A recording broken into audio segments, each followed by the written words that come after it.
Good morning. It's Pop again, Dennis Murray. Uh, Today is Popcast 72, and it's called Nature's Wisdom, Part 22. Going to pick up with H.L. Mencken again, whom we were talking about yesterday at the tag end. In the context of the Great Divide being contributed to very much by a profound, humanly understandable mistake that we all make. But it seems like those of us on the left side of the Great Divide perhaps are more deeply guilty of it. It's the idea that people who are very different in their thinking from us, who are on the other side of the Great Divide, are stupid. And I think that I find myself using the word stupid in this context. And I recognize that it's just profoundly wrong, that what's really going on is just a type difference that, in part, it's a type difference that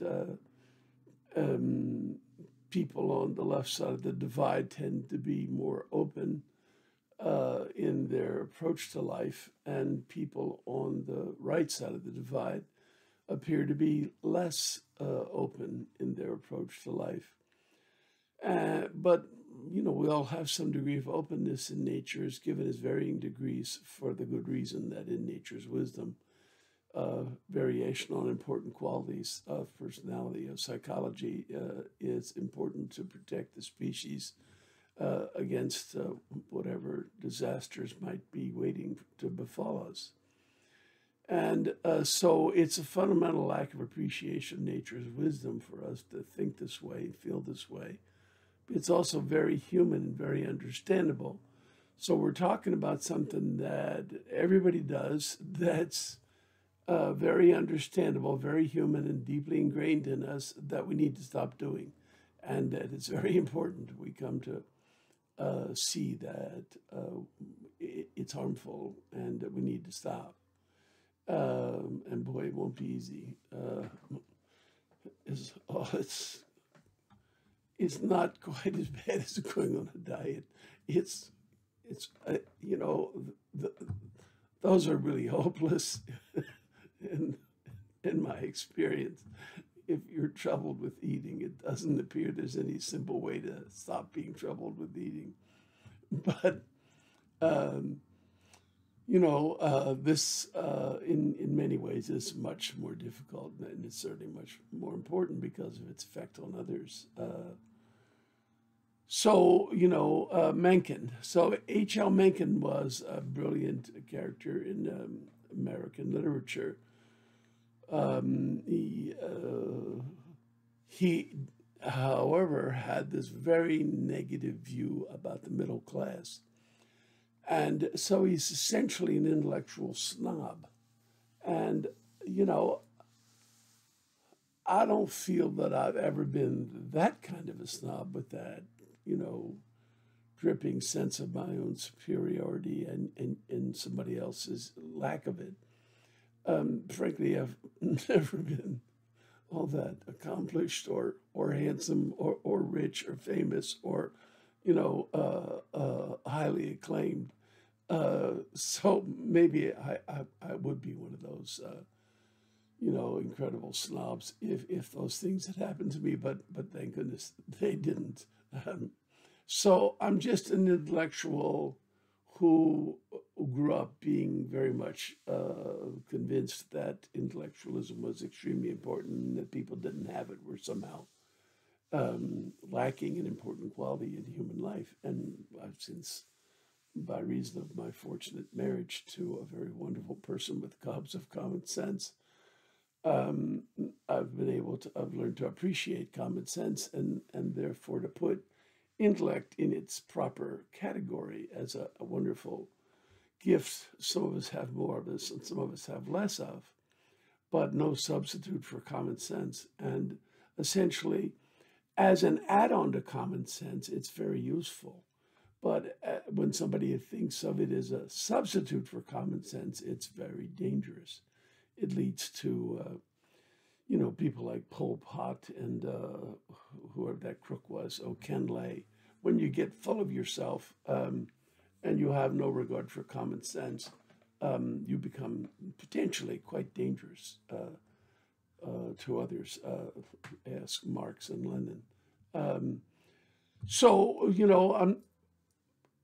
Part of what I'm focusing on is not just this intellectual disdain, but this sense that others are stupid, and it in Mencken's case, it included this great dislike for the middle class, and he called them instead of the bourgeoisie, he called them the bourgeoisie, meaning they were idiots. And he particularly despised that the middle class lived in houses that were as fancy as they could afford and cars that were as fancy as they could afford, because he thought those were,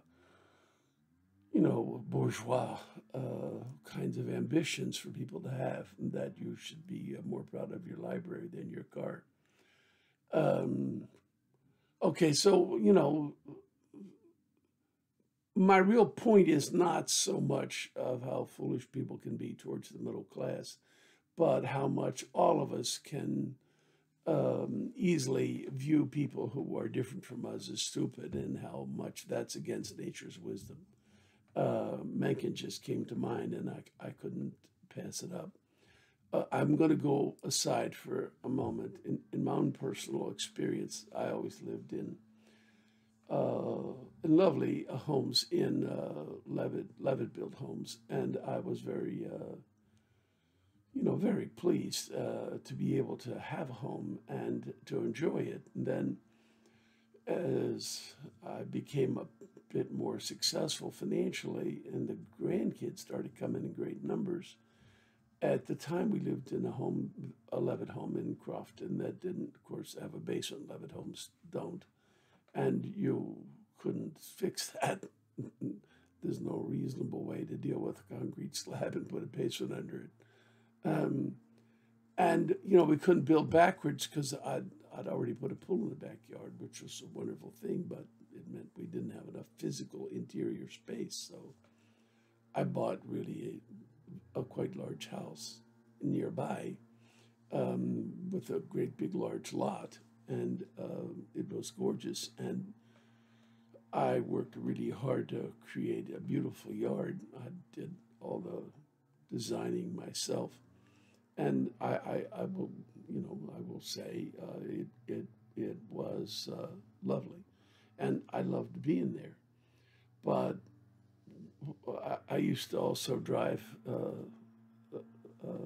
Mercedes convertible 300 SL, which was, kind of a snooty car and very expensive. And when I moved into the house, the people in the sales office, one of them said to me one day, "Oh, I know who you are. You're the guy with the beautiful car." And I thought to myself, geez, boy, what a view, not one I wished to have of myself. I thought, I became very uncomfortable, and I sold the car. I actually drove a Tahoe for a bunch of years, and I still have a Mercedes sedan, but a much less high-end one, much less expensive and much less showy. I eventually found that when I came home to the house after being away for a while, Gail and I, were fortunate enough to spend a good deal of time in France.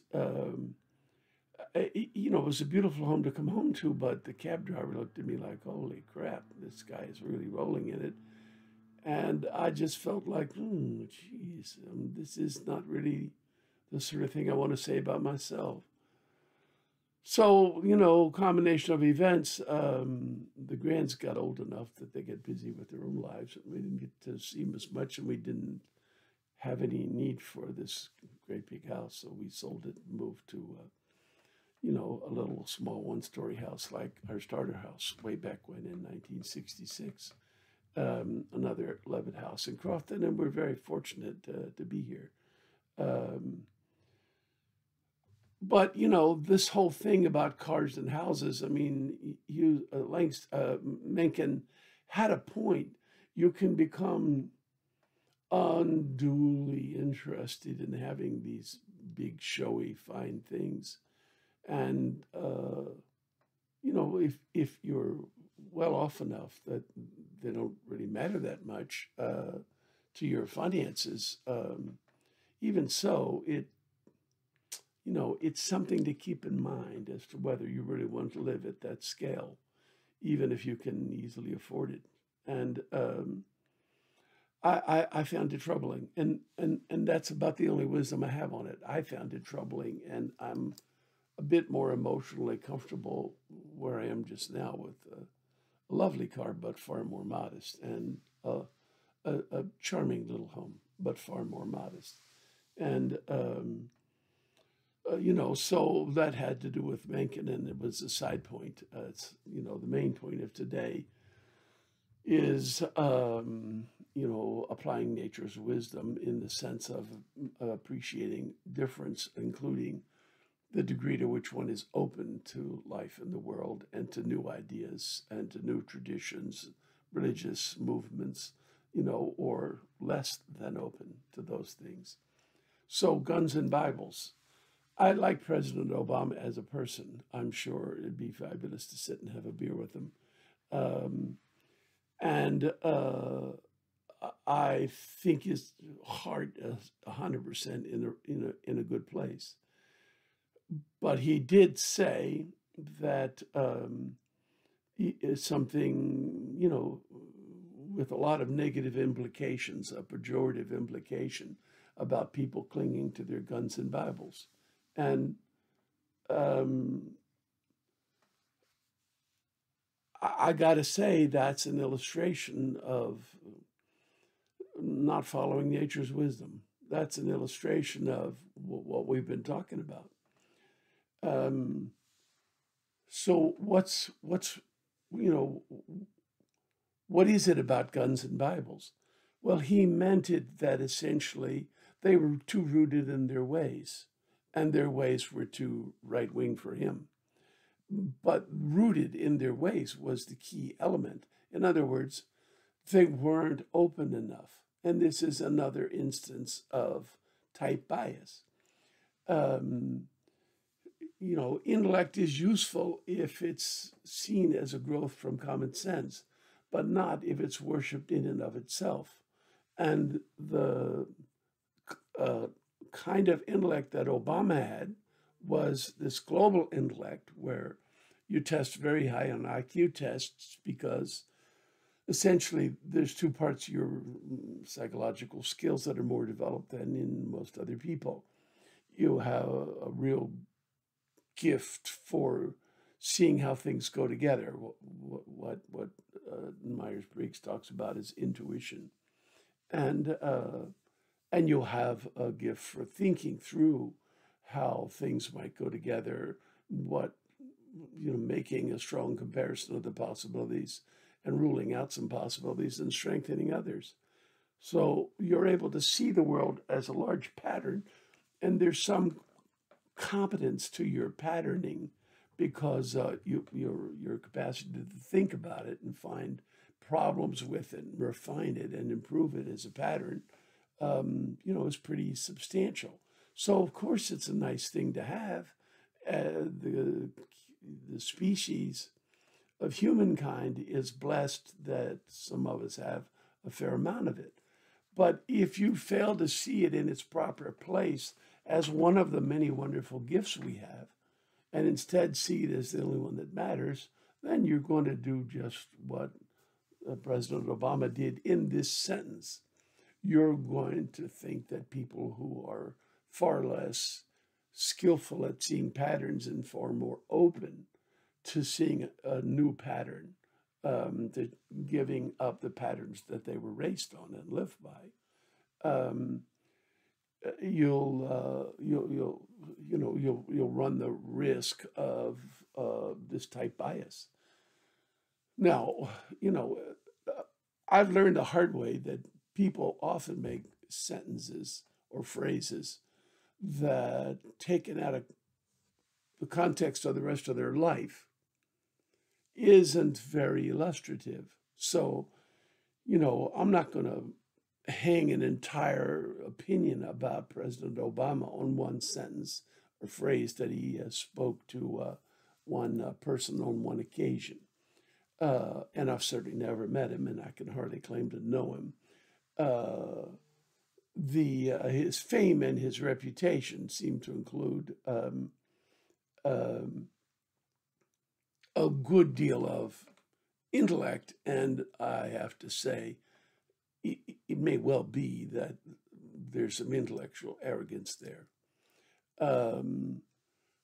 One thing that strongly comes to mind again, counting the other way, was he immediately asked his supporters to stop saying Obama as a mantra when he was first being nominated to the Democratic Party's candidate for president, because he didn't think that a mantra was a good thing, and that it's too much the cult of personality.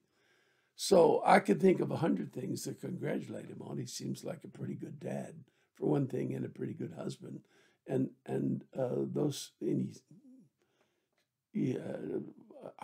going to guess that he was a decent son, and those things are pretty important to me. So, let's just leave it that it's illustrative, not necessarily of his whole life, but of a mistake he made at a particular moment in uttering a phrase that is just loaded with type bias. So, but let's talk more about the guns and the Bibles.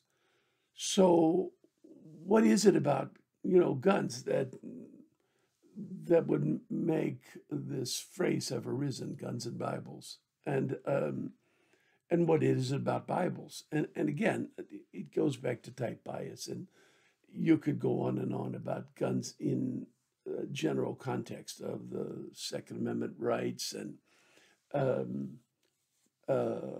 their, gun enjoying hunting or not, enjoying target practicing, becoming a skillful marksman. You can get into all that stuff, but I don't see at the moment how it fits into the argument about nature's wisdom, except that looking down on people who have guns as a part of their lives seems to violate nature's wisdom. And again, the same as Bibles. In my experience, the Bible is filled with wisdom, and I just think that the parables alone often tell us things about ourselves and our likely faults that we need to be on the lookout for and guard against. And the Sermon on the Mount is, an outstanding view of us at our best, a difficult way to live your life. There's always been people who tried to live that way. St. Francis of Assisi was the son of a wealthy man. He actually took off his clothes and renounced his inheritance and walked naked quite some distance to form a group to form the Franciscan order and to live in utter humility and financially without any independent wealth, and be dependent for food on the charity of the community.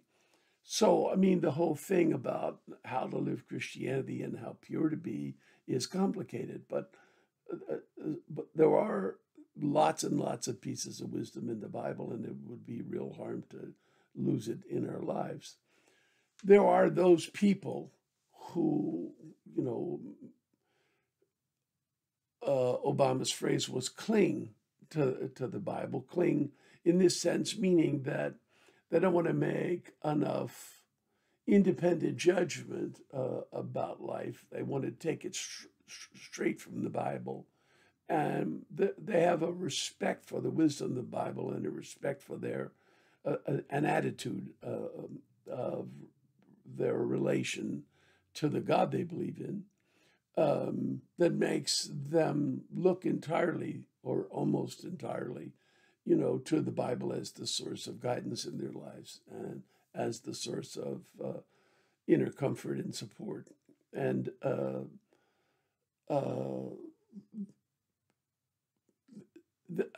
this needs a lot of talk, more than I'm going to go into today. Uh, Again, it's the openness bias. If you're not particularly open, you're going to cling is a mean word to use. It sounds like a criticism, but you're going to stick with what you were raised on. And in nature's wisdom, there's nothing wrong with that. We benefit from having people that stick to things. It's part of the variety that nature has given us. And that variety is blessed. It's a great gift to us. So if your particular gifts don't include that level of openness, if they're a lot more open,